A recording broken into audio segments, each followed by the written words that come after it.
In today's gospel, what we have Jesus there in Caesarea Philippi, and talk about providing a dramatic backdrop to the gospel reading, because Caesarea Philippi was a city that was built on a bluff.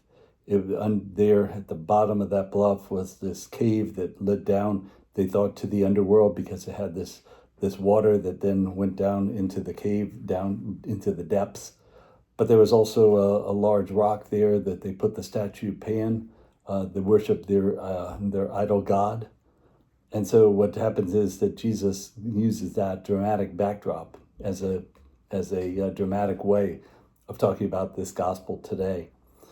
And so one of the things about it is that we think about why is it important to have St. Peter as the one who is that rock, and that rock that will build the church. Because certainly if we just think about the people who called Jesus the Messiah, certainly Peter was not the first.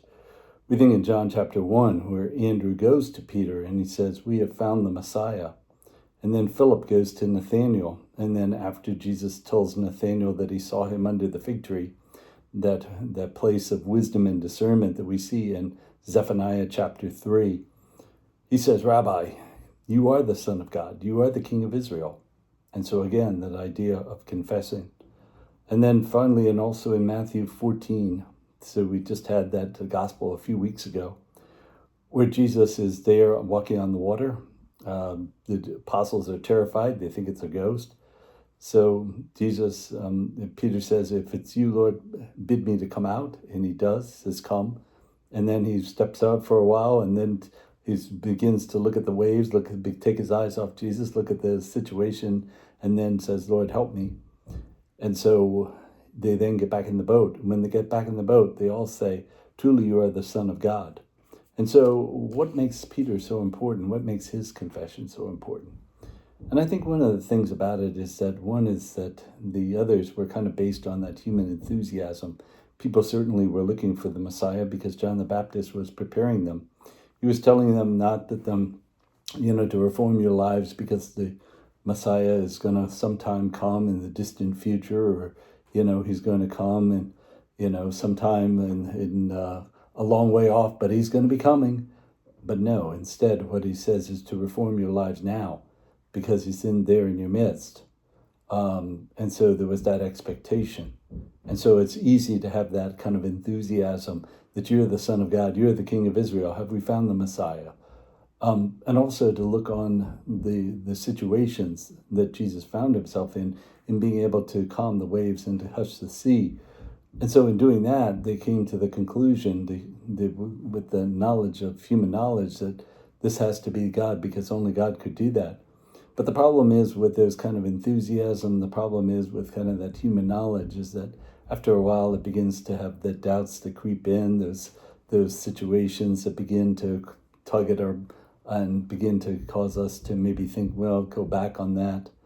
And so we think about the fact that Jesus certainly did some many things that the Messiah would do. After all, doesn't he tell the emissaries from John the Baptist that, to look around when they asked, are you the one who is to come, or to look for another? He tells them, look around, look at what's going to be happening.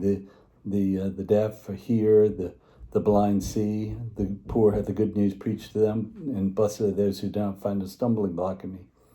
And so he certainly does that.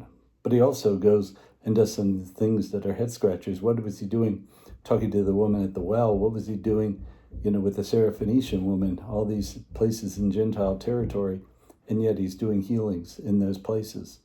And so when Jesus says, well, who do the people say that I am? They say, well, you're, one of the prophets, or something like, or John the Baptist, or something like that. And that kind of, in a way, makes sense from a human perspective.